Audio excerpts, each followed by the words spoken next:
so much for letting us come into your home. We are here in the beautiful city of Detroit at Comerica Park. I'm with the finest people in all of Detroit, Michigan, right here with me tonight. We are blessed to have you as well. So blessed to have you guys. I want to talk to you tonight about how trouble is transportation. We all go through difficulties in life and things we don't understand. It's easy to get discouraged and think, why is this happening to me? But God uses difficulties to move us toward our destiny. Nothing happens by accident.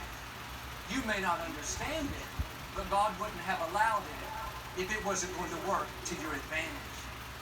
Looking back over my life, the times I was uncomfortable, I had a disappointment, somebody did me wrong, it didn't make sense to me then. But years later, I realized if that hadn't have happened, I wouldn't have met that person. If that door wouldn't have closed, this bigger door wouldn't have opened. If those people wouldn't have done me wrong, I wouldn't have the experience I needed for this challenge that I'm facing. Now I can see the whole time God was directing my steps. I thought I was going backwards, but He was setting me up to move me forward. I didn't like it. I felt like I was stuck, but the truth is that trouble was transportation. It was moving me into my destiny. You won't become all you were created to be without difficulties. You don't grow in the good times, you grow in the tough times. Trouble prepares you for the next level. Trouble develops something in you that you can't gain when it's easy and everything's going your way. In the difficult times, your spiritual muscles are developed. You gain strength, endurance, wisdom. Every obstacle you've been through has deposited something on the inside. Every relationship that didn't work out, you gained experience, something that will help you in the future. The times you failed, you blew it, they weren't wasted. You gained insight. All a part of God's plan. Don't complain about the trouble. Don't get upset because life dealt you a tough hand. The reason you have big challenges is because you have a big destiny. Average people have average problems. Ordinary people have ordinary challenges. Here's the key. You're not average. You're not ordinary. You're a child of the Most High God. The Creator of the universe breathed His life into you. He crowned you with favor. He put seeds of greatness on the inside. You're not ordinary, you're extraordinary. Now don't be surprised if you face extraordinary challenges. It's because you have an extraordinary destiny. God is getting you prepared for something greater than you ever imagined. Think about Moses. He was born into trouble. It was no fault of his own. As a little baby, when he was the most vulnerable, life dealt him an unfair hand. The king ordered all the Hebrew male babies 2 years of age and under be killed. It looked like Moses was done. Too bad he was born at the wrong time. But Moses had a mother who understood this principle. She didn't believe that trouble could keep her son from his destiny. She hid baby Moses in a basket and sent him floating down the Nile River. There were snakes, alligators, all kinds of danger. Moses could have tumped over and drowned. He could have starved to death and eaten by wild animals. There were 1,000 things that could have gone wrong. But that trouble wasn't a surprise to God. The king issuing that death wish did not cancel Moses' purpose. God has the final say. People don't determine your destiny, God does. It just so happened that Pharaoh's daughter, this princess, decided to go down to the river and take a bath. She saw this basket floating toward her. She heard the cries coming from the inside. She opened it, and there was baby Moses. It was love at first sight.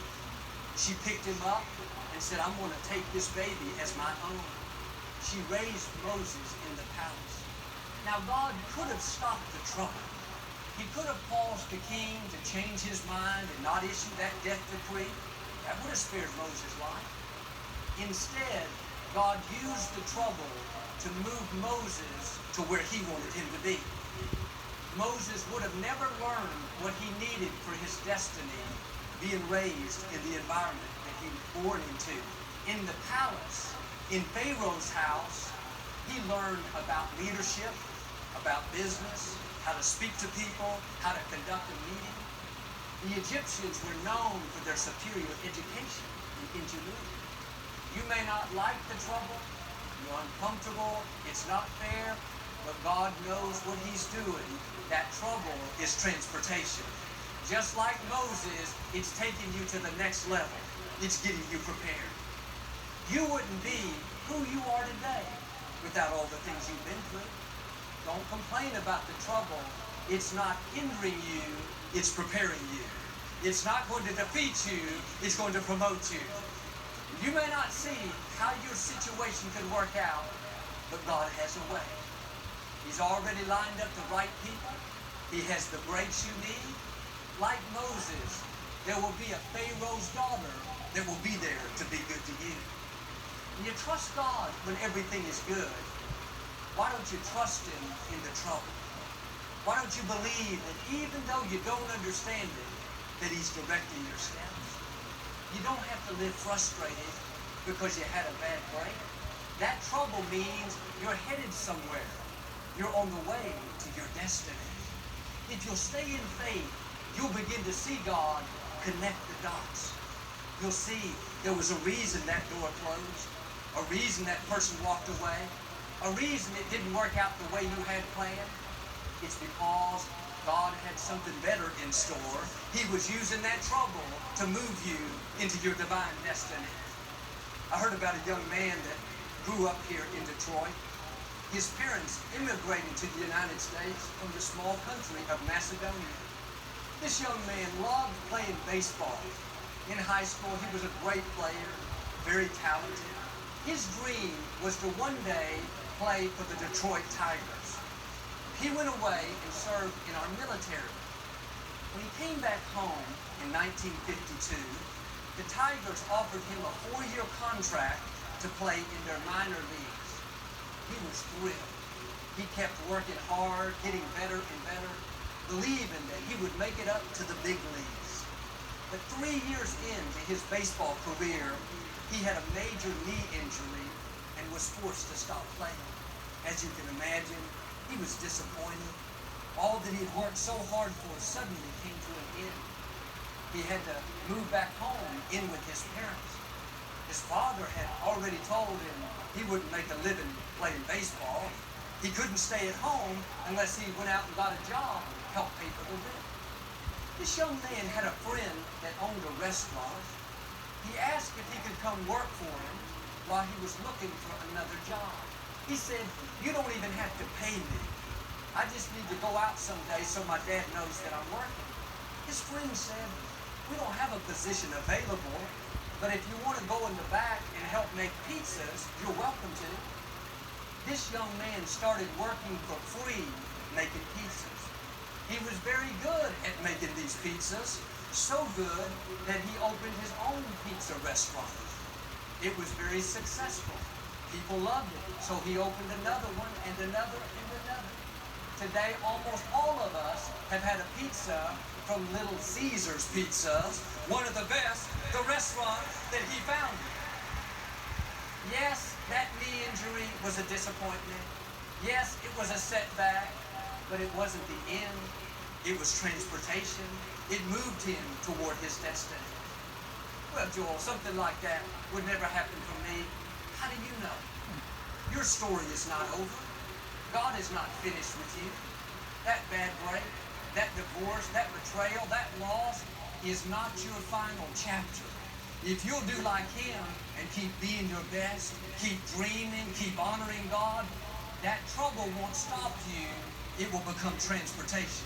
It will move you to the new things God has in store.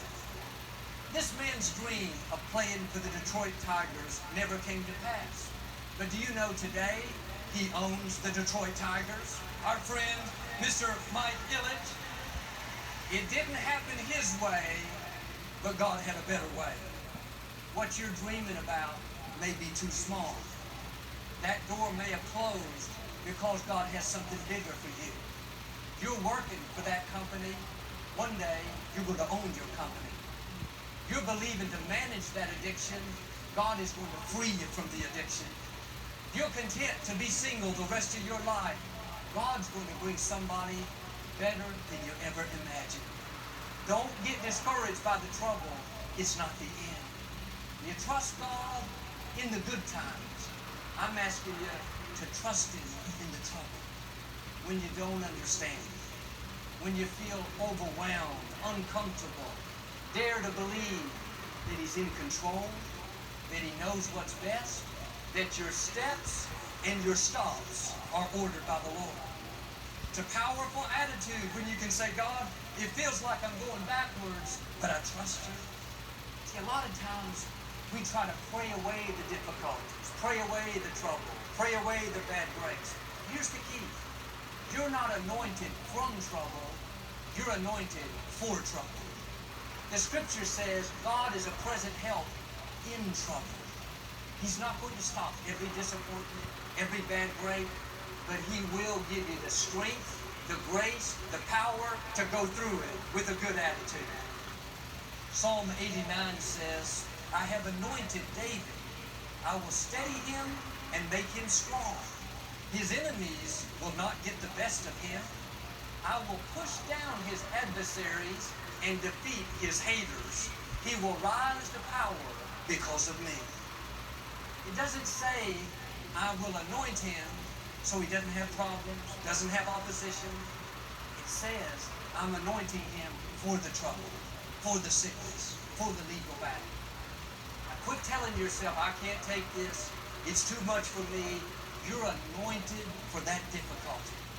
Just like David, right now, God is steadying you and making you strong. You don't have to fight those battles, live stressed out. God said He would push down your enemies. That sickness, that legal problem, that trouble at work is not going to get the best of you. Why? You're anointed for trouble. I'm looking at powerful people, anointed people, determined people, favored people. The Most High God says you will rise to power. That means you will see increase, promotion, healings, breakthroughs. You may be in trouble. Don't worry. It's not permanent. It's transportation. You're about to see God begin to connect the dots in your life. Hadn't made sense in the past, but you're going to see what God has been up to. A couple of years after Victoria and I were married, we sold our house and moved to a different place. About 3 months later, there was a knock on the door. I answered it. A police officer was standing there. He handed me an envelope and kind of laughed, saying, somebody must really not like you. The people that bought our house were suing us over the plumbing. They sued the builder, the architect, the realtor, the plumber, about a dozen of us. We knew we hadn't done anything wrong. We weren't at fault. But I was 25 years old and never dreamed I would be in the middle of a lawsuit. I didn't like it. I had to go downtown and give my deposition. I was so worried and so nervous. Afterwards, I couldn't drive home. I was so nauseated that somebody had to come pick me up. Several months later, it was all thrown out and everything was fine. But it seemed like that whole ordeal, having to go through that long, drawn-out process of testifying, seemed like it was a big waste of time. I couldn't see how anything good would ever come out of that. But 16 years later, when we acquired our new facility, the former Compaq Center, a company filed a lawsuit to try to keep us from moving in. This time, when I went to give my deposition, I wasn't the least bit nervous. I wasn't worried. I knew exactly what to expect. I had done it before. I was strong and confident. Now I realize the reason God allowed that lawsuit over my plumbing that didn't matter was because He knew 16 years later there would be a lawsuit that did matter, that would affect my destiny, he had to get me prepared. I couldn't see